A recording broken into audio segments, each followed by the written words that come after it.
the corner has swagger like us. What are we doing today? Should probably do an intro. Hello everyone, and thank you for tuning back into St. Andrew TV. And as always, I'm your host, Andrew. Today we have a bit of a history lesson for you. We are going to look through the Bannerman Catalogue of military goods. But the history lesson doesn't sit within this book. No. The history lesson sits with Francis Bannerman VI, who is the reason why this catalog exists. So, follow me, and I hope you enjoy. No one on the corner has swagger like us. Hit me on my burner prepaid wireless. We pack and deliver like UPS trucks. Already gonna hell, just pumping that gas. All I wanna do is and sing and take your money. All I wanna do is and sing and take your money.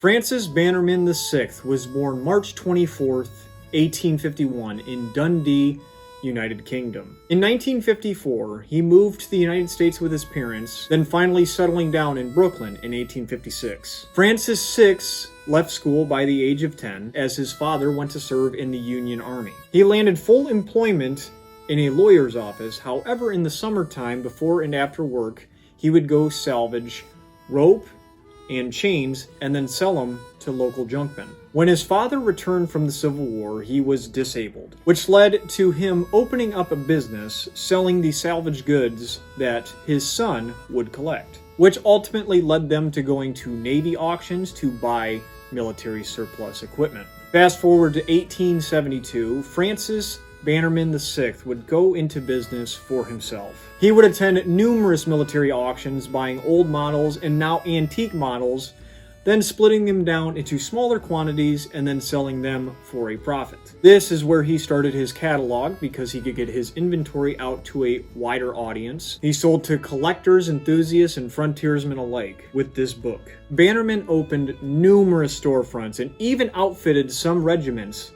in the Spanish-American War. And after said war, he collected over 90% of the material that was in the conflict. Shortly after this, he purchased Polapel Island, which sits right on the Hudson River.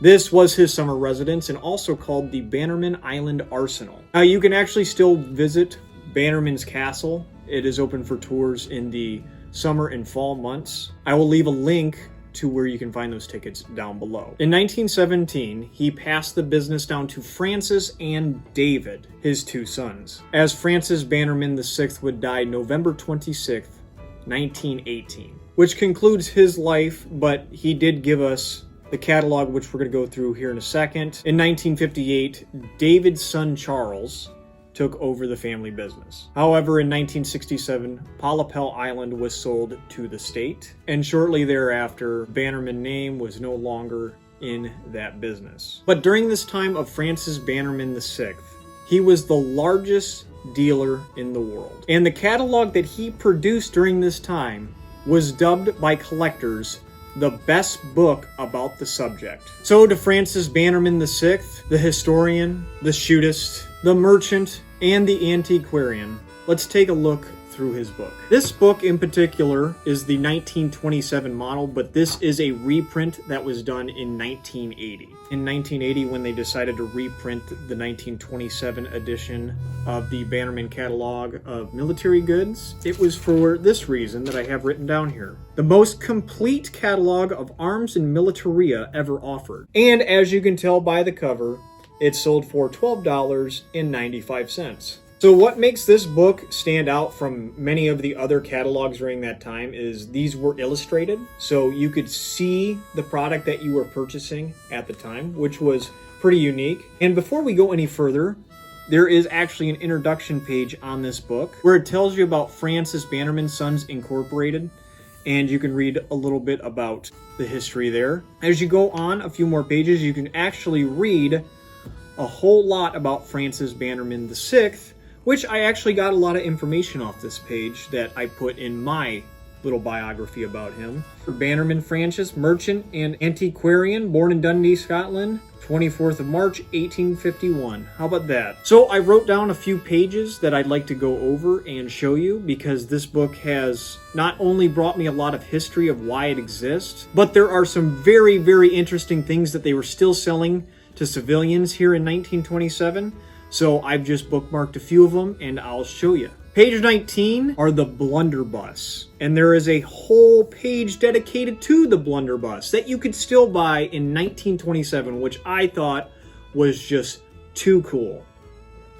And you go a page further, you get more Blunderbuss, and now you get flintlock rifles. If we jolt on over to page 81, this starts the pistol section. We have the matchlock, the flintlock, revolvers, and even the pepper box. Page 123 has some cartridges that you can see that people were firing in 1927. And then on page 126, you can see the really old way to shoot a gun, and they have the powder horn section. Now, page 133 caught me off guard the first time I sold it, but this starts the rapid fire machine guns and cannon section of our catalog. I guarantee you nobody was going to rob your farm after you might have made a purchase to the Bannerman Catalogue. Jumping to page 164, we have swords, sabers, knives, stuff like that. Any melee weapon that you can think of is in page 164, and there on out for a few more pages. And then pages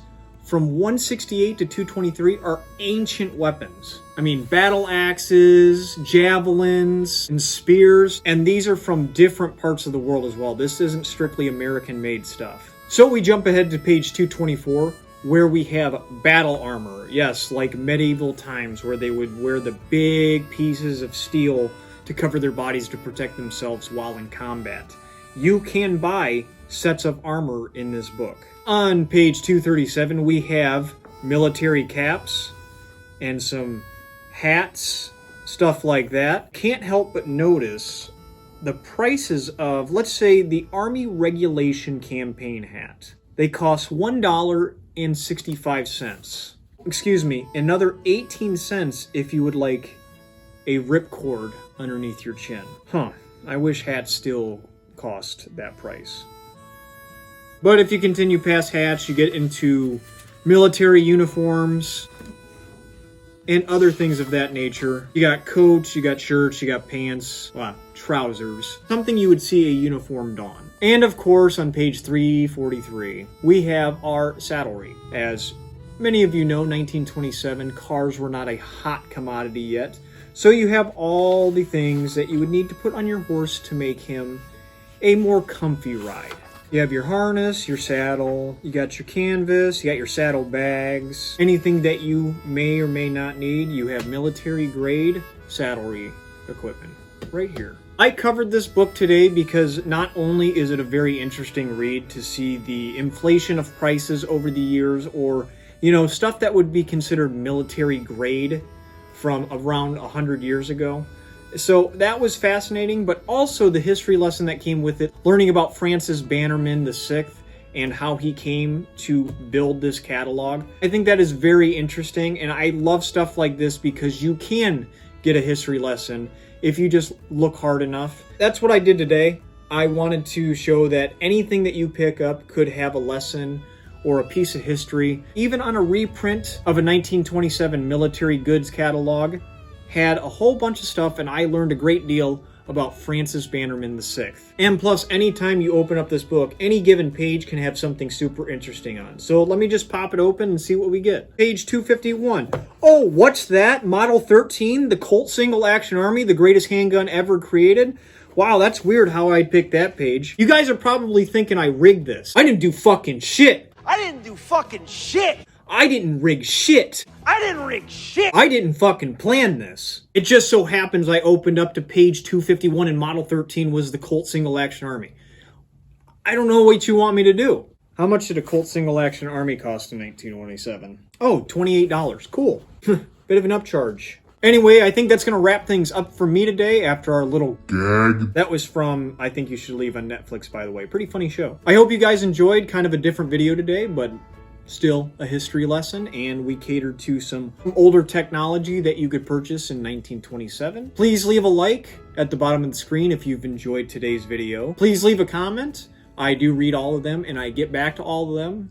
And I also get video suggestions from you guys that I will look into and see if I can produce it. Also, thank you to everyone who has subscribed as of late. We are jumping higher and higher each day, and I really do appreciate it.